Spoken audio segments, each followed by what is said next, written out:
time to bury the Jimmy Garoppolo win-loss stat. When you talk to people about Jimmy, the supporters, they just hammer this. Oh, look at his win-loss record. I mean, he must be pretty good if he wins that much. And it's been hard to argue with that until you've seen the NFL's collective kind of indifference to that this offseason. What do you think? Is it a moot point? Well, I mean, what are we really saying at the end of the day? You're saying people are saying, well, he's really, really valuable and he just wins. And you're just Johnny Negative trying to tear down a guy who just wins. Mm-hmm. All right. Mm-hmm. Well, Mm-hmm. by that, if you want to say that's your premise, then show me the interest. Mm-hmm. And here we are in a year where a bunch of quarterback positions were open and nobody wants Jimmy Garoppolo. So I don't want to hear that stat anymore. I really don't. That stat has as much to do. It has, one, I never felt really comfortable with the quarterback record stat because it's a 53-man roster and all kinds of variables. But ultimately what it really comes down to is their backups have been really bad, borderline not NFL. So that's why the record looks so atrocious without Jimmy. And then the record looks so good with Jimmy because it's a talented roster that's been built up. And it's a talented football team. I mean, you could take most NFL personnel guys, and going into the last couple of years, they would have told you that the 49ers roster on paper, now last year, 2 years ago, was, injuries galore. But on paper, their roster is a top 5 roster. Yeah. So you got a top 5 roster with one of the NFL's better play callers and some pretty good coaches on this staff. And suddenly it's all Jimmy Garoppolo. Right. I think it's a slap in the face to everybody else in that organization. That's the real reason that they won. And look at the playoffs. When it came time for Jimmy to ball out in the playoffs, where was he? So he didn't do it when it counted in the playoffs. They took the ball out of his hands in the 2019 playoffs. So, but suddenly, anytime anybody rips Jimmy Garoppolo, look at their record. Like, that's the end-all, be-all. The end-all, be-all is that every GM in the league passed on this guy. Yeah. That's the only stat that really matters. You want to throw a stat? 32 for 32 or 31 out of 32. Take the Niners out of it. Basically, everybody could have had Jimmy. Nobody wanted Jimmy. That's the stat that really matters, not his regular season record. It's not even his record. It's their record. His win-loss record is not indicative of his skill set.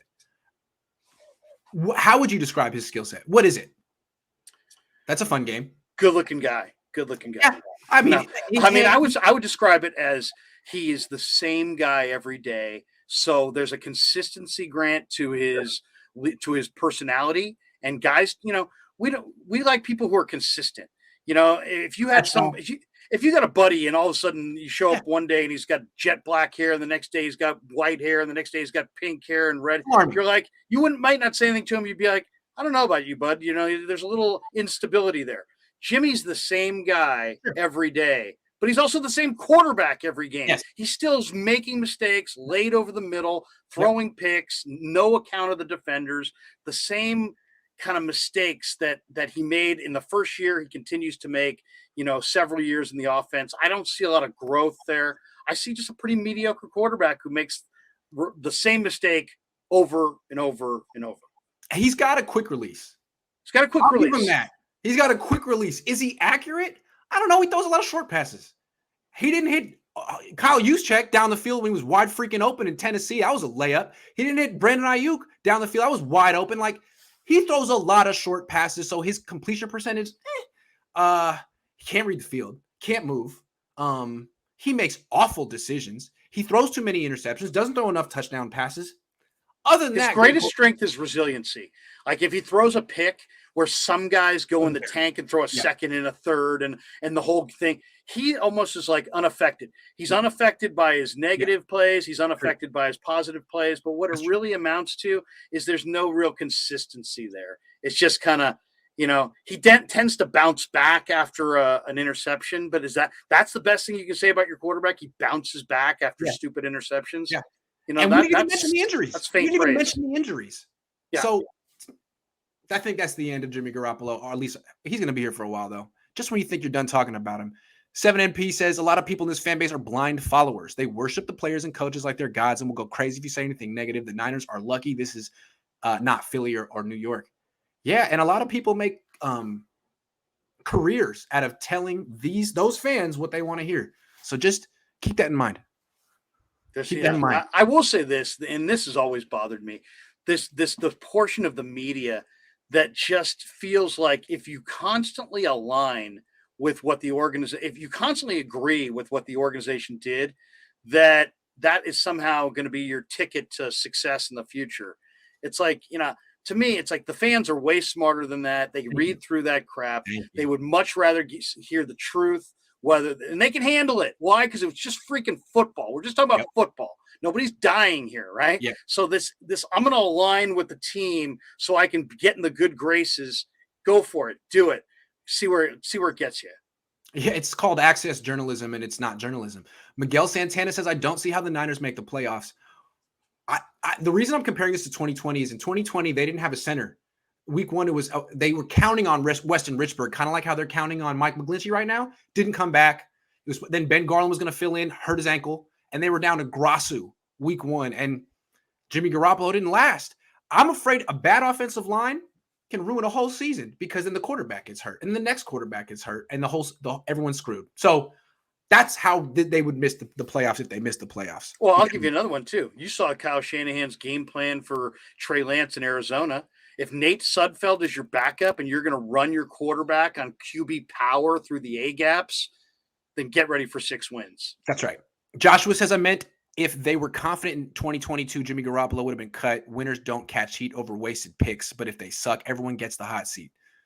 That's true. And it's possible, like the Niners have a secret, not confident with Trey Lance, and they want to hold on to that and not show anyone, because as soon as people see, I'm not saying he's bad though, but if he is, then everyone's on the hot seat. Oh my God, you traded for this. But I don't think he's Deshaun Kaiser. I actually think he's going to be really good. I do too. But I also think Lynch might be, even though I don't think Lynch should be, because I actually think Lynch has done a decent job, but Lynch, I think, is on the hot seat. And I think he knows it. So I don't think they want to I don't think he wants an entire offseason or entire season of people saying you got taken to the cleaners. I think he's holding off hope that he can somehow make an 11th hour save here and he can look good to the people that, he calls boss. That's what's up. And the people who worship him anyway. Charles Thurman says, Jed, call Eddie for advice on what to do. Oh, Jed won't do that.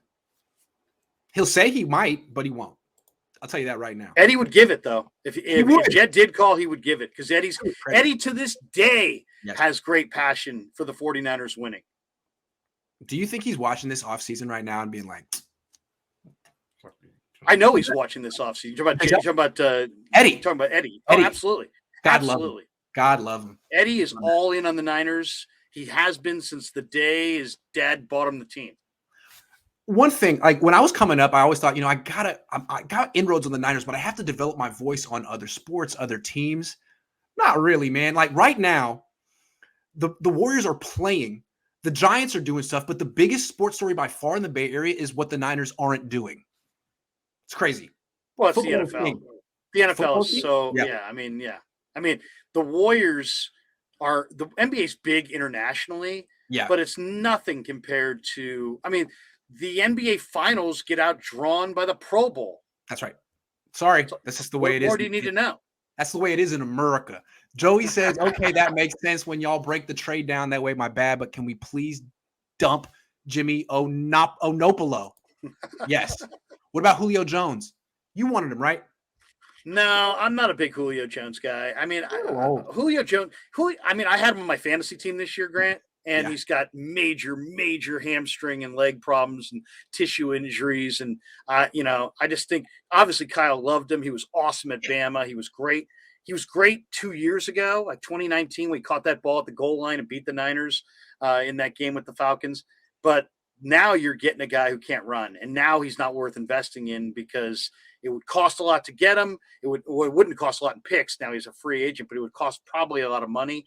And the breakdown ability, I don't even think he fits what they need. He's replacing Jawan Jennings. Great. So Jawan Jennings is a 4 and Julio Jones at this point in his career is a 6. That's not what they need. They need a deep threat. And again, what's going on with Julio Jones is what I'm afraid is going to happen to Kittle. I don't want to bring that up though. That was 3 weeks ago, the Kittle topic. Yeah. Now everyone's talking about trading Debo. I'm not there. I'm not with that. He's a little too important at this point, but he is going to be expensive. Carson Why does Taylor, everybody want to trade Debo, by the way? Just because they saw what Tyreek fetched? Yeah, they're like, Yeah. oh my God. Carson Taylor says, bring back Breida and get Jeff Gladney. They're both signed. Breida signed somewhere today. Gladney's with the Cardinals. That would have been a good signing.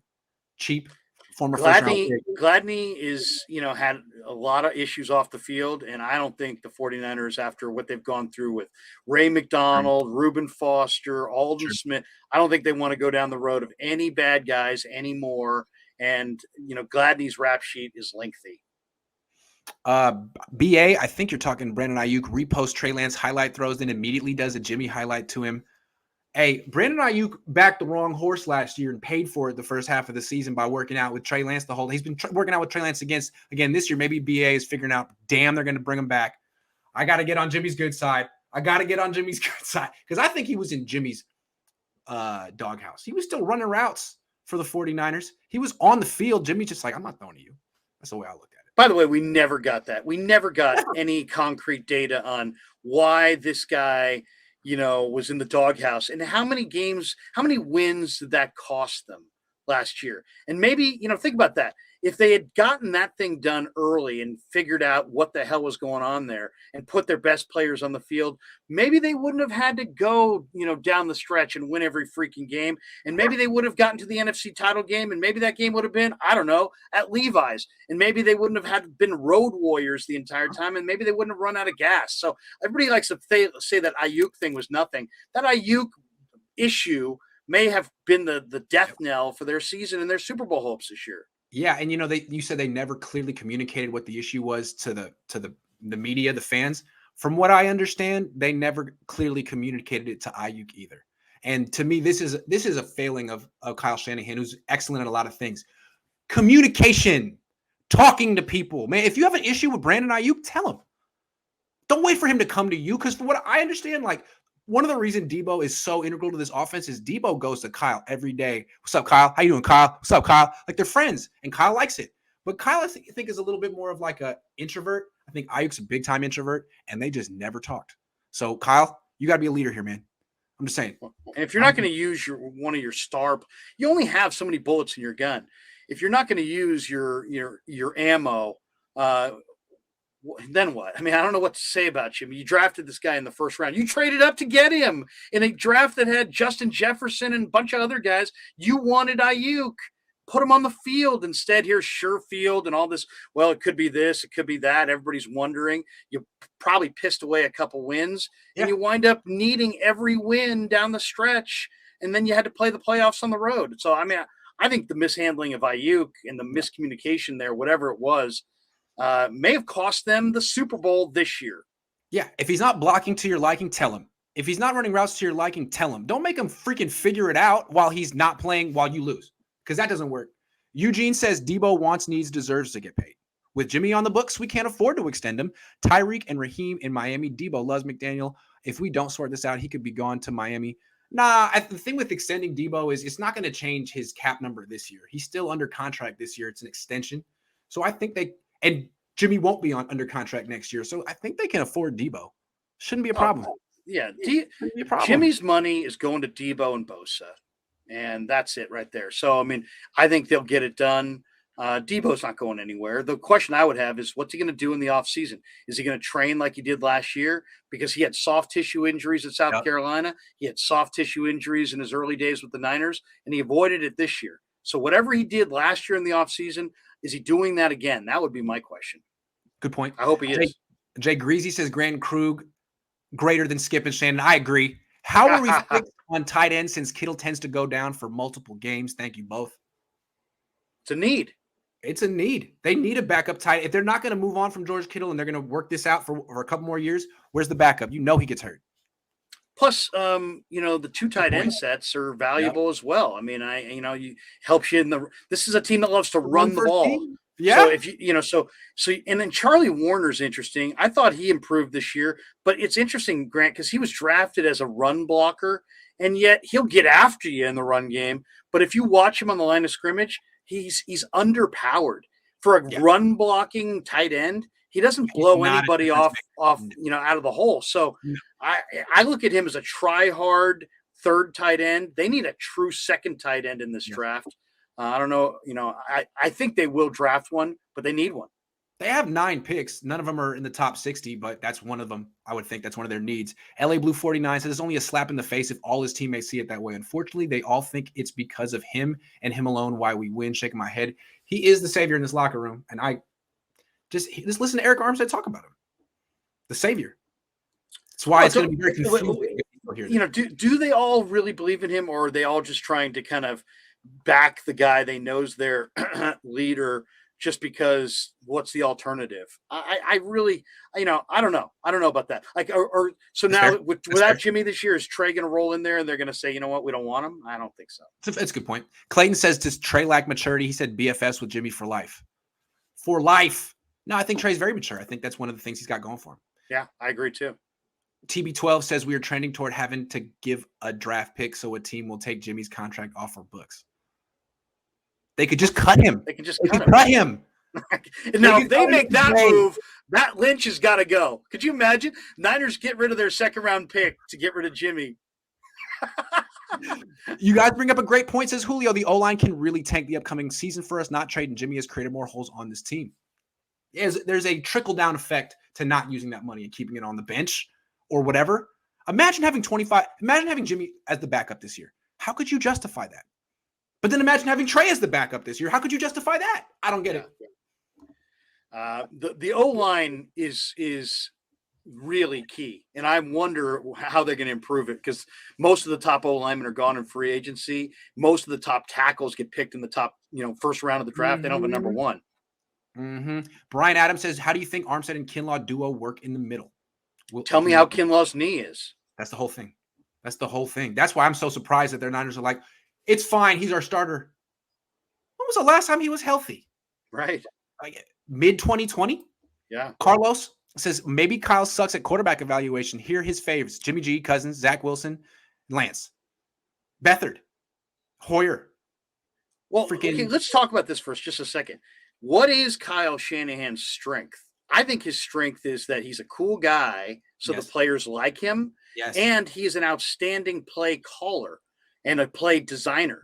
Just because you design plays and can call plays and can sequence plays, and you're a cool guy who wears cool shoes that the players like, that doesn't mean that you can look at 5 quarterbacks and say that guy sucks, that guy's a carpenter, that guy's going to the Pro Bowl, that guy's going to the Hall of Fame.